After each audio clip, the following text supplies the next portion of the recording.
What is a sales funnel? Let me ask you a different question. Do you think it's possible for you to engage somebody or engage a group of people and make sure that at least one of those people would patronize your business, buy your products, use your service, and all of that? Do you think it's possible? That entire process, right, of getting somebody, you're talking to someone for the first time. Hi, my name is Damini. Um, I work for so and I sell so and so product, or I provide so and so service, right? You're able to take that person from, hi, my name is Damini, to thank you for spending your money with our business, right? That process in between, from point A, saying hello, to point Z, where they give you their money, cha-ching, that's a sales funnel. Bonjour, welcome to another episode of MIA with Damini, a bi-weekly show targeted at helping African business owners sell and market their products and services better. So now let's imagine you are selling a product, whatever it is. Could be shoes, could be makeup or skincare, could be balloons, whatever it is, right? What I want you to understand is when it comes to sales funnels, they always have a similar approach, right? The acronym there is what they call A.I.D.A, right? And that's A.I.D.A, which stands for awareness, interest, decision, and action, right? So that's typically how you want to take your customers from awareness to action, right? Now, the final R, which is why, again, we are online, right? That's the beauty of doing business online, is remarketing, retargeting, upscaling, and cross-selling. All right, so let's talk about each letter in this acronym, right? Let's talk about awareness. That's the first A. Now, for awareness, let me use an example. I sell soap. I sell dishwashing liquid, right? I sell dishwashing liquid, um, and then I go to a supermarket and I rack it on their supermarket shelves and all that, right? And when I rack it, I put it at the back of Indomie. So people come to the shop, they buy detergent, they buy liquid soap, but nobody's buying my soap. I keep on going back, and then I ask the lady at the cashier's desk that, how far nobody's buying my soap, right? The common sense answer would be, the reason why nobody's buying your soap is because it's at the back of Indomie. It's not even at the back of another soap product. It's at the back of Indomie, right? So people are not aware of it. It's the same way you look at online businesses. Fine, you can create an Instagram page, you can create a Facebook page, you can create a TikTok account. You can do all these amazing things. But if you do not tell people about it, right? Your personal network, your family on WhatsApp, if you don't put your link on your status, if you don't send them broadcasts, if you don't send it to those people, how would they be aware that you have that dishwashing liquid business, right? So that's what your first A is for. You always need to create awareness for your business. You always need to just create awareness for your business, right? The next one is interest. So I can be aware of your business, but I'm not interested in it. For example, now, um, let's use food. Okay, detox tea, green tea, all of those things. I'm aware of it. I have an idea of what it does, but I don't want it. No, thank you, right? So I'm not interested in it. So it's not just creating awareness. You want to create awareness with people that are interested in your product. Now, how do you get them interested in your product? It's all talking about like a customer avatar type thing. If you want to know more about customer avatars, you know, um, send me a shout out. I'll probably do a podcast about that, right? Send me a message or something, and I'll dwell more on that. But yeah, right. So you need to find people that are interested in your products, and let them be aware. Those are the people that you want to make sure that they are aware of your product. So that's awareness and interest, right? Action. Action is when, okay, sorry, decision, not action. So decision in the sense that they are aware of your product, they are interested in it. That decision is, can they afford it? Do they need it at the moment? So when it comes to making decisions, there's always a logical response decision, and then there's always an emotional decision. So let me explain. When it comes to emotional decisions, you have, oh, I really love this. I really love this dress. Or I really love this pair of shoes. Let me buy it. Let me buy it. Let me buy it. And then they see the price. Once they see the price, logic will come up. Logic is the one that will say, are you sure you can afford it? Are you sure you need it? Oh, well, that shoe you bought last week, right? That's what logic does. So you always want to make sure that while you are creating products and product copy, when you are running making videos for your marketing and your ads and all those kind of things, right? You want to make sure that when the emotional decision is being made, the logical response that comes next should also be answered as well, right? So that's how you drive decision. And obviously, action is, when they bring out their wallet and remove their money or remove their card and input the details, or say they want to do payment on delivery, if you are still doing payment on delivery as a business, which I strongly fight against, right? But yeah, that's typically how the sales funnel works, right? So now let me give you an example of what an online sales funnel would look like. So we're trying to create awareness, right? I'm trying to create awareness for, let's say, a a shoe brand. Let's use a shoe brand. That should be straightforward. Let's use a shoe brand. I'm trying to create awareness for a shoe brand, right? We go ahead, we create a Facebook page, we create an Instagram page, maybe go to do Google My Business, even go and do TikTok. Now, the truth of the matter is, I personally, no, well, again, it's personal, but I feel like as a business, you shouldn't be on all platforms. As a small business, you shouldn't be on all platforms because that manpower you need to be effective on all platforms, you don't have it, right? There's some things that I have learned the hard way, and this is one of them. You shouldn't be on all platforms. Pick platforms that most of your customers are on, what they are used to, and leverage and talk to them and sell to them on that platform, right? So yeah, we're selling shoes. Let's go back to the example. We're selling shoes. We created an Instagram page, done some nice pictures. Our page is booming. We've put it on our WhatsApp status. We sent to family and friends. We told them that please tell everybody, and then we go and create a video, right? And I always advise videos. You go and create a video talking about your new shop, all of that, all of that. Now, again, because you're trying to make some money, right? You give them a sales offer that okay, first 100 customers get a 20% discount and a free pair of a free wallet or something. I don't know, right? So you create a video explaining that. So that's your awareness. That's your awareness content. So you've sorted out awareness. We have the platform.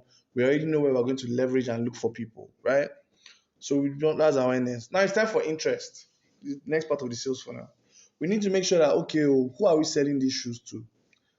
Now, because because I'm a guy, obviously I'll probably be selling to guys. But again, if I was making female shoes and handbags, I could also I could market to the ladies out there as well, right? So I need to make sure that I am sending this my awareness video to people that are interested, right? So when you are setting up your Facebook ads and all of that, you want to make sure that you are highlighting interest. That's why they call it interest. You highlight. I can't believe I just said that. But yeah, you're highlighting interests that align with the people that would buy this particular product, which is the shoe, right? You don't want to have long-winded interests. So for example, now when it comes to shoes, you want to think men's fashion, GQ magazine, um, shoes, footwear, you know, things like that, right? That's where you would normally find yourself as regards interest. Then maybe your age bracket, you can say, okay, you know what? Again, when it comes to age bracket, it depends on how much you're selling the shoe sell. If the shoes are really expensive, then you just want to play around maybe 25, 24 and above, right? Young boys in university should not, let me not insult boys, sha, but might not be able to afford it, right? So all those kind of things, you've gotten your interest, you've gotten your interests and the interest part of your sales funnel sorted. Then you move on to decision. Now the decision is not up to you, but this is how you make it up to you. You make it up to you based on your copy or your caption. What do I mean? If, for example, now the emotional trigger for making a decision for your customer is these shoes are nice. Oh my god, I really want a pair. That's fantastic. So that means your video is very nice, is rich, is answering all the right questions, all of that. Now the logical part would be, can I trust this brand? What is their delivery process like? What is their payment process like? All of that, all of that, all of that, right? Now you're going to answer that in your caption. Oh, hello, this is so and so business. We sell premium shoes, custom made shoes. We make our shoes in 7. We make sure that our shoes are made and delivered in 7 working days. If not, we offer full refund.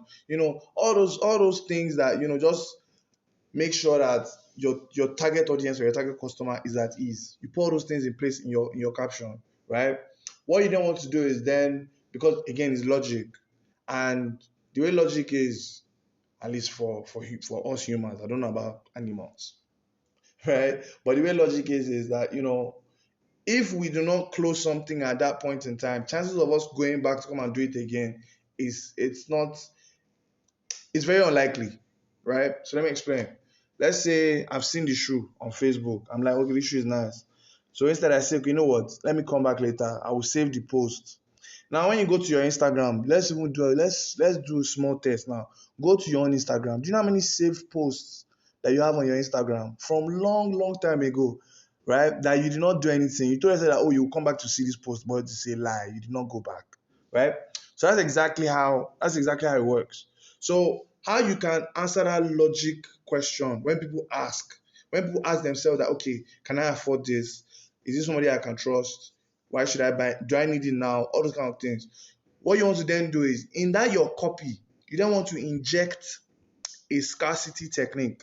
Say that limited time offer, limited for 3 days only, this weekend, this week, things like that. You want to have those kind of things in your copy as well. This in itself is another ball game entirely. But yeah, that's how you can make them make a decision. That's how you can help them make a decision, right? The final one is action. Now, when it comes to action, you are the end goal of the action, right? Which is send account details where we're all dancing and saying, Shokwe, Shokwe, Jesus, thank you. My Yoruba is terrible. But yeah, you're saying all those things in your head, right? When they ask you for on WhatsApp, send your account details, they make payments. That's the action, right? So that's how your online sales funnel would typically work. So there are 3 tools, right? Yeah, I'll say there are 3 basic tools when it comes to setting up your sales funnel. The first one is your lead magnet, right? The lead magnet is what will drive awareness and interest for whatever product or service it is you're offering. Remember, I mentioned videos because videos are always good. They drive more conversions and all of engagement as well. And next one is your landing page. So when I see that your piece of content, when I watch your video, where are you taking me to? That place is your landing page. That place would have your product benefits. It will have your features. It would have the price of the product, delivery details. All those informations will be on your landing page, right? The final tool is remarketing, right? So if your customer doesn't take an action now to buy your product, you already have details. Those details, you can use it to remarket to them again in the nearest future, or you sell something else. You can cross sell. So cross selling is basically you bought a pair of shoes, and the next time I am selling you a bag. So that's cross sell. Me selling you a different type of product. You can also do upselling. So upselling is you bought a pair of shoes, right? You can buy a pair of socks as well.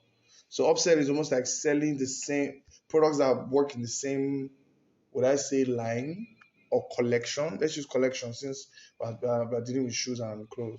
So yeah, let's say collection, same collection. So I can upsell a pair of socks if somebody bought a pair of shoes, right? But the trick to making the upsell work is that You want to, let me give you a good example to explain myself better. Um, your shoes are 20,000 naira, right? A pair of socks is 3,000 naira. Now, what you want to do is you want to upsell and say that, okay, you know what? If you buy this pair of shoes now, we'll give you a pair of socks for 1,000 naira or 1,005, right? That's how upselling works.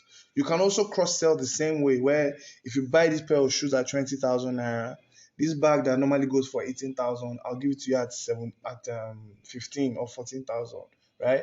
The idea behind both cross selling and upselling is, just to make sure that you are getting more money out of that customer, right? You're increasing the value of that customer.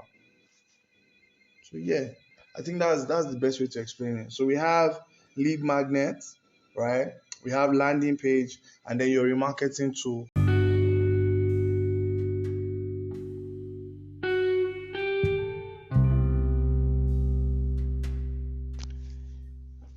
Okay, so I guess that's a wrap, right?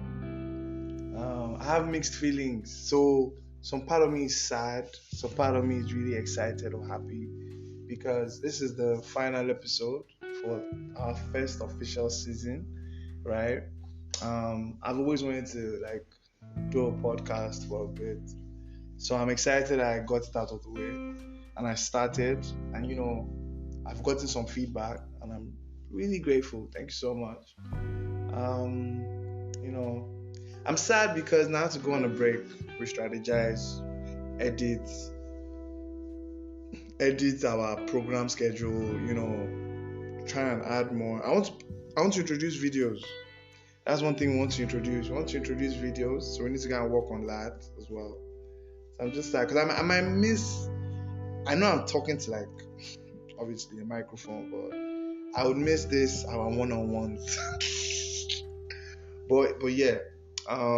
So this is our final episode for season 1. This whole season was just they just brought our light. Yeah, so this whole season was just introducing M.I.A. with Damini,